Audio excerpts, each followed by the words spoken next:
My wife left me for her gym trainer and told me I'd never be more than a nobody with debt. Years later, broke and alone, she came back for the kids. So I taught her a lesson and made sure it went viral. I'll never forget the look on her face when she said it. That mix of contempt and pity you only get after 8 years of sharing your life with someone. You are and always will be a nobody with debt. I can't keep wasting my life on you. My name is Daniel. I'm 38 now, and until 4 years ago, I worked as an accountant for a mid-sized construction company. It wasn't my dream job, but it paid the bills and gave Anna, my ex-wife, and our 2 kids, Mateo, 10, and Lucia, 7, a comfortable life. We lived in a middle-class suburban neighborhood with a mortgage that ate up 40% of my monthly income. Nothing fancy, but it was our home. Anna and I met in college. She was studying nutrition, and I was in accounting. We got married young, at 24, convinced we were soulmates. The first few years were good, even after the kids came along. We worked hard, saved for modest vacations once a year, and dreamed of a stable future. Everything changed when Anna turned 32. Suddenly, she started talking about rediscovering herself. She signed up at an exclusive downtown gym, Fitness Elite, I remember it clearly, that cost $150 a month. It was a luxury we could barely afford, but I agreed because she seemed genuinely excited after years of focusing mainly on parenting. I need this, Daniel. I feel stuck, she said as she signed the auto payment form on our credit card. 3 months later, Anna was a different person. She'd lost 25 pounds, replaced her entire wardrobe, adding more debt to our already maxed out card, and started going out with her gym friends more and more often. Her criticism of me became constant. You should take better care of yourself, she'd say while I ate dinner after 10 hours of work and helping the kids with their homework. Marcos says that at our age, health has to be a priority. But the infamous Marcos, her personal trainer, a 29-year-old with sculpted muscles and a toothpaste commercial smile. He started showing up in every conversation. Marcos says this, Marcos recommends that.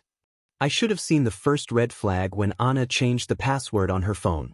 We'd been married 8 years and never kept secrets. The second was her late arrivals. Training sessions that mysteriously went from 1 hour to 3. On March 14, 2021, a regular Tuesday, she left her iPad unlocked.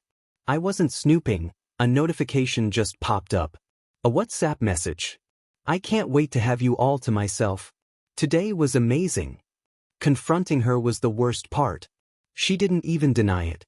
I don't feel anything for you anymore, Daniel, she said with a coldness I'd never seen in her before. Marcos makes me feel alive. You just drag me down. And what about our kids? 8 years together. The kids are coming with me. I already talked to my lawyer. As for the house, she looked me up and down with disgust. You can keep the mortgage. After all, debt is the only thing you know how to handle well. That was the final blow. The debt. $24,000 in credit cards, mostly from her shopping sprees and that failed natural supplements business she dropped after 6 months. A $180,000 mortgage on the house she insisted we buy in that specific neighborhood. You'll never be anything more than a nobody with debt, were her final words before she shut the door behind her. A week later, she took the kids. The judge granted her temporary custody while the divorce was processed. I was allowed to see them 2 weekends a month. My house, once full of laughter and childish chaos, became a mausoleum of broken memories. The night we signed the divorce papers, I sat alone in our, now my, living room, surrounded by forgotten toys and photos of a family that no longer existed. I cried harder than I had since my father died. Not for Anna, but for the life I thought we'd have. For the dreams that were gone. For Mateo and Lucia, who would now be living with a man they barely knew. That night I hit rock bottom. And when you're at the bottom, the only direction left is up. They say desperation is a great motivator. In my case, it was absolutely true. The first 3 months after the divorce were hell. I lost nearly 20 pounds, not from working out but because I kept forgetting to eat. I showed up late to work. I barely slept 4 hours a night. One rainy Friday in July, My boss called me into his office to give me a warning. Daniel, you're a solid professional, but lately you've been making mistakes we can't ignore, he said with a mix of concern and firmness. I understand your personal situation, but the company can't afford these errors. That same night, sitting alone in my empty kitchen with a lukewarm beer, I calculated my debts. $24,000 in credit cards. $178,500 still owed on the mortgage. $1,200 a month in child support. Mathematically, I was ruined. The turning point came unexpectedly. My son Mateo called me crying on a Sunday. "Dad, I miss you," he said with a shaky voice. Marcos yells at Mom. She cries a lot. Something snapped inside me. Not for Anna, but for my kids. They didn't deserve this. And neither did I. The next day, I asked for a meeting with my boss. "I need a plan to get better," I said bluntly. "I'm willing to take courses, work extra hours, whatever it takes." To my surprise, he supported me. He enrolled me in an advanced tax accounting certification program, partially funded by the company. For 6 months, I slept only 4 hours a night. I worked 8 to 5, studied from 6 to 11, and on the weekends when I didn't have the kids, I took on freelance projects for small clients. On April 20th, 2022, I received my certification. 3 weeks later, I was offered a supervisor position in the tax department with a 35% salary increase. It wasn't a fortune, but it was a start. I created a strict financial plan. I dedicated 50% of the salary bump to paying down credit cards. I refinanced the mortgage at a lower rate. I sold our second car, which I rarely used. I rented out the spare bedroom to a quiet grad student who was barely ever home. By December 2022, I had paid off $14,000 in credit card debt. It wasn't magic. It was discipline. Pure and simple. But my transformation wasn't just financial. I started running 3 times a week, not to get a model's body, but to clear my mind. I read books on finance, psychology, and self-improvement. I joined a support group for divorced parents, where I met people who truly understood what I was going through. The kids noticed the change when they came over. "Dad, you look different," Lucia said one day while we were baking cookies. "You laugh more." Those words meant more than any promotion ever could. Meanwhile, I got unsolicited updates about Anna through mutual friends. Marcos, the perfect trainer, had left her after 14 months for a younger client. Anna tried to get back into the workforce, but her nutrition degree was outdated after years away. She ended up taking a part-time job at a health food store for minimum wage. By the end of 2023, I was unrecognizable compared to the broken man I'd been 2 years earlier. I'd wiped out all my credit card debt.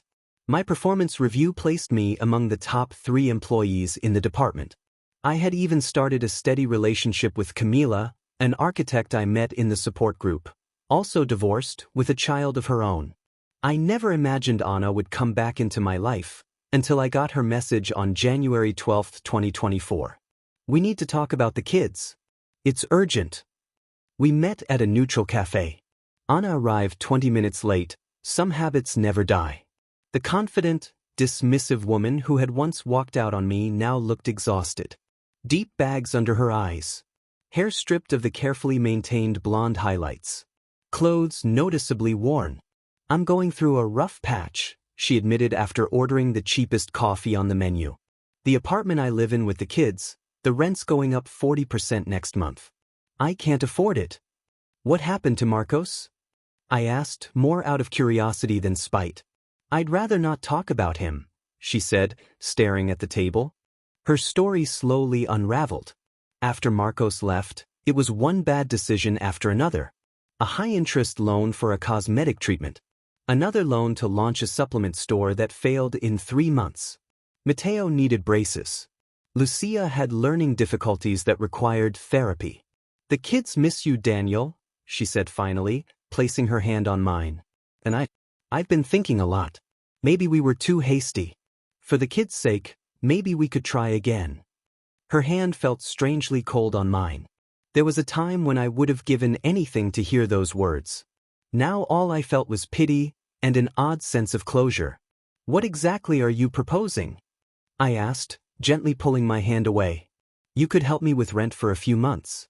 Then, maybe I could move in with you. The house is big. The kids would be happy. We could be a family again. I looked her straight in the eyes. I didn't see love. I didn't see genuine regret. I saw desperation. I saw calculation. I saw the same look she had when she signed off on purchases we couldn't afford. I need to think about it, I said. I'll call you tomorrow. As I walked out of the cafe, I felt a weight lift off my shoulders. For the first time in years, I was in control of my life. And I knew exactly what I needed to do next. I couldn't sleep that night. I kept going back and forth between the compassion I felt for the mother of my children and the sharp sting of her words years ago, "A nobody with debt." The words were still there, like invisible scars. The next morning, I called my lawyer before making any decisions. Not out of revenge, but for protection.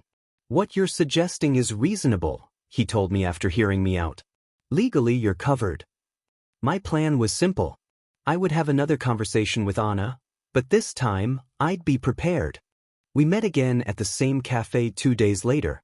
This time, I came with a manila folder and my phone. "I've thought about your proposal," I said after the coffee arrived. "I have a counteroffer." Anna smiled, expecting a win. "I'm listening," she said, leaning forward. "We're not getting back together," I said calmly. "That ship sailed a long time ago. But we can reach a better arrangement for the kids." Her smile disappeared. "What exactly are you proposing?" "Shared custody. 1 week on, 1 week off. The kids need stability, not constant back and forth. I'll continue to help with medical and school expenses, like I always have. But I'm not paying your rent or your personal debts. How am I supposed to survive?" Her voice rose slightly. "You know I barely make enough as it is." "The same way I had to survive when you left me buried in debt," I replied without raising my voice. "You'll find a way." I did. "So this is revenge?" she asked, narrowing her eyes. "No, Anna. It's responsibility. It's teaching our kids that choices have consequences." That's when I hit record on my phone. "Legal in our state, as long as one party is aware."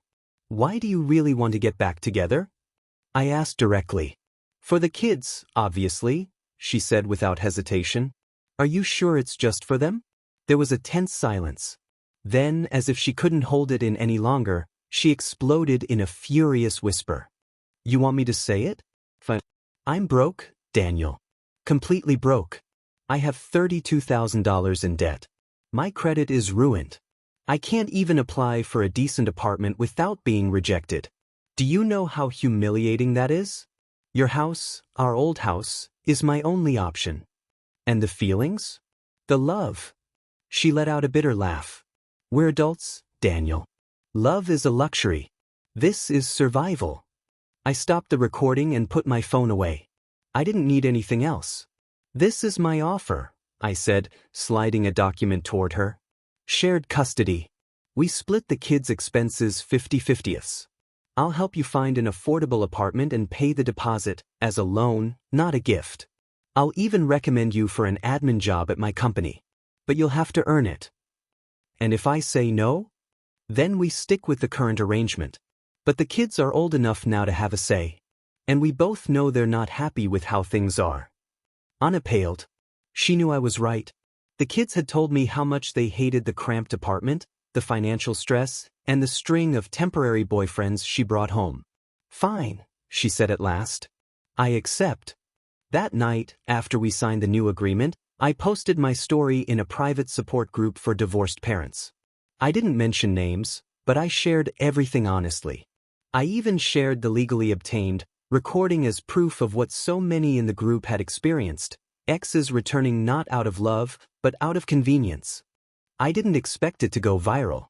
Within 48 hours, the post had been shared thousands of times. It made its way to several Reddit forums and became a topic on multiple divorce and co-parenting podcasts. The response was overwhelming. Hundreds of supportive messages. Dozens of people sharing similar stories. Anna found out a week later. Even though I never used her name, she recognized herself instantly. "How could you humiliate me like that?" she demanded over the phone. I didn't humiliate you. I told my story. Our kid's story. The story you helped create with your choices. The virality had unexpected consequences. 3 people in our community, including my boss, recognized the situation. But instead of backlash, I got support. My boss even offered to help Anna with the admin job I'd mentioned. We all make mistakes, he said. What matters is how we fix them. 6 months later, our new normal was surprisingly functional. Anna got the job and slowly began to stabilize her finances. The kids adapted to the shared custody routine better than we had expected. There were even moments when Anna and I managed to have civil conversations about their future. My relationship with Camila grew stronger.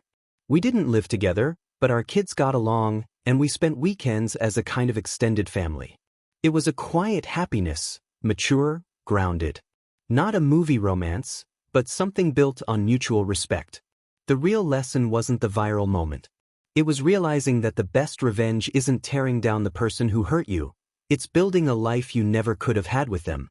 A year after that confrontation in the cafe, I ran into Anna at Mateo's school award ceremony. She looked better, more grounded. The job was going well. "Thank you," she said unexpectedly as we clapped for our son. "For what?" "For not rescuing me," she said, still facing forward. "For forcing me to rescue myself." I didn't reply right away. There wasn't much left to say. We'd both learned our lessons the hard way. Life isn't a Reddit story with a grand poetic justice ending. It's a series of small moments that change us. The real lesson for me wasn't watching Anna fall or taking pride in her failure. It was rebuilding myself from the ashes of what we used to be. And no viral post can ever fully capture that. True wealth isn't measured in money or possessions, but in personal dignity and the ability to rise from hardship. Sometimes, the person who hurts you frees you to find a better life. The most powerful revenge isn't destroying the one who broke you. It's becoming someone stronger than you ever could have been if you had stayed. Our decisions shape our reality, for better or worse.